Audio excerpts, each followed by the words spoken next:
The Nutcracker. Illustrations by Susan Jeffers. Based on E.T.A. Hoffman's story, The Nutcracker and the Mouse King.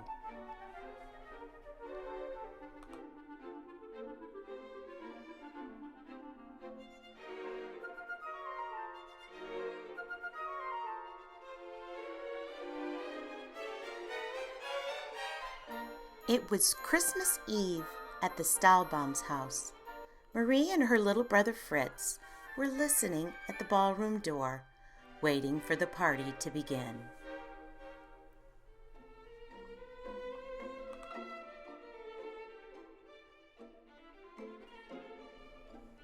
Everyone was dancing when the last guest arrived. "Godfather!" cried Marie, rushing back to greet him. Herr Drosselmeyer was not only Marie's godfather, but he was also a famous toy maker. He could make toys that moved and clocks that called the hours as sweetly as a nightingale.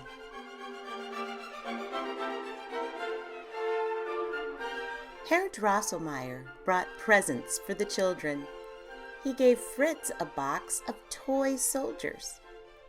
For Marie, there were 2 dolls, Harlequin and Columbine, who danced with each other.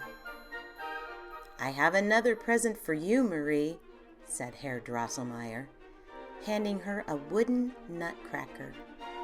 "I want you to take good care of him."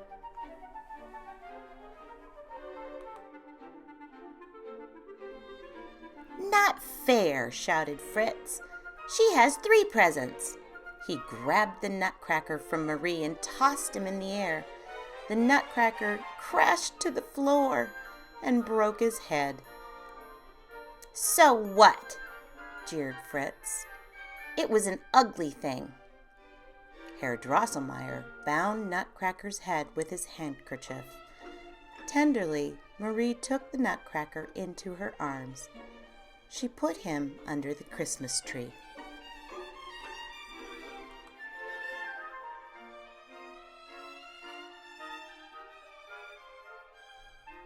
Outside in the street, the carriages waited. After a flurry of goodbyes, Fritz and Marie were sent up to bed. "But my poor Nutcracker is all alone," thought Marie, tiptoeing back downstairs. Holding the Nutcracker close, she soon fell asleep. Herr Drosselmeyer slipped into the room and, raising his hand, cast a bit of magic.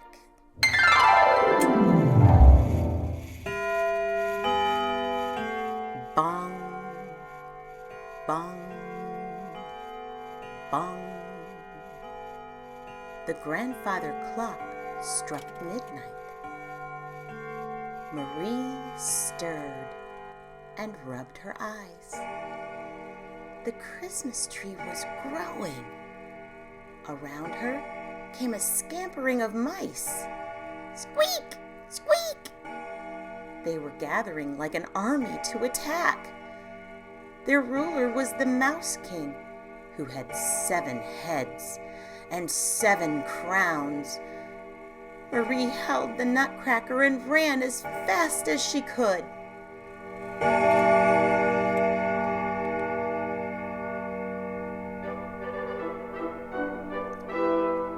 Nutcracker leapt out of Marie's arms and held his sword at the ready. Fritz's toy soldiers took their battle positions. Swords flashed. Cannons fired. Boom! Boom! Squeak! Squeak! Nutcracker fought bravely, but the Mouse King was stronger. "No!" cried Marie. "You shall not hurt him." She pulled off her slipper and threw it with all her might at the Mouse King. With a hiss, the Mouse King sank to the floor. Gathering up their king, the mice dragged him away. From the shadows, Herr Drosselmeyer saw Marie's bravery. He raised his hand, and the Nutcracker was transformed into a handsome prince. The prince bowed to Marie and placed the Mouse King's sparkling crown upon her head.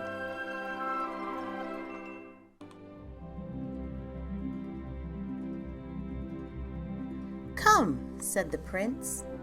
They walked through falling snowflakes to a waiting boat that flew them through the night.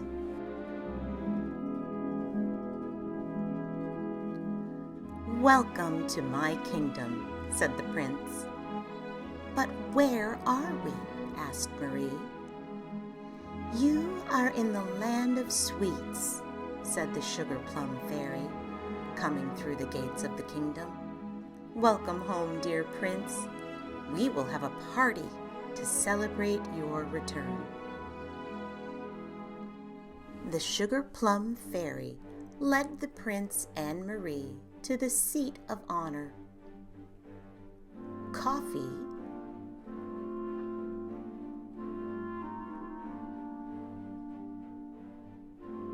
chocolate,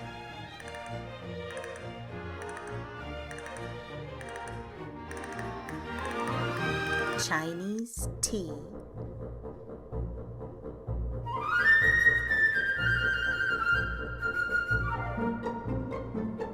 marzipan,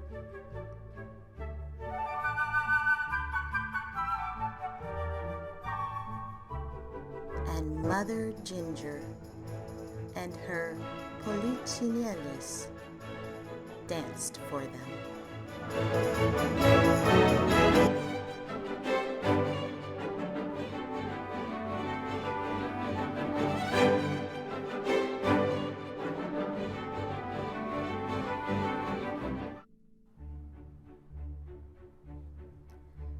Pink roses waltzed,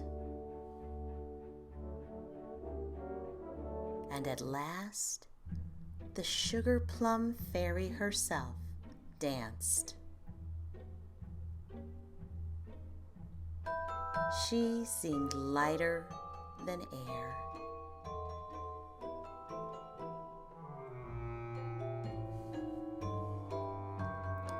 All too soon it was time to leave. As they flew homeward, Marie asked the prince, "Will I ever see you again?" The prince replied, "One day your courage and kind heart will be rewarded. Do not forget me."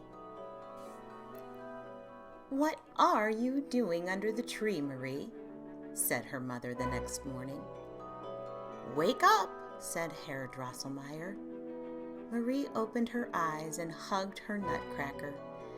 She whispered, "If only you were alive, I would not care if Fritz said you were ugly. I would love you anyway."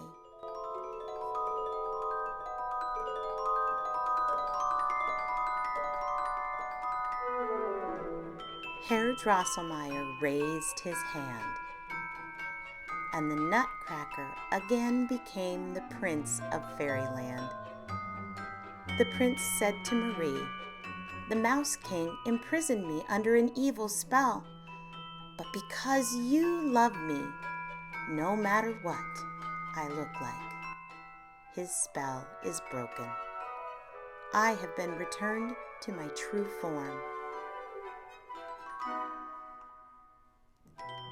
Years passed, and the prince and Marie became engaged.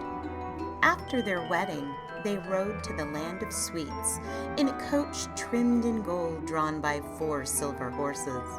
And to this day there are those who say Marie is the queen of a wondrous fairyland that only those who believe can see.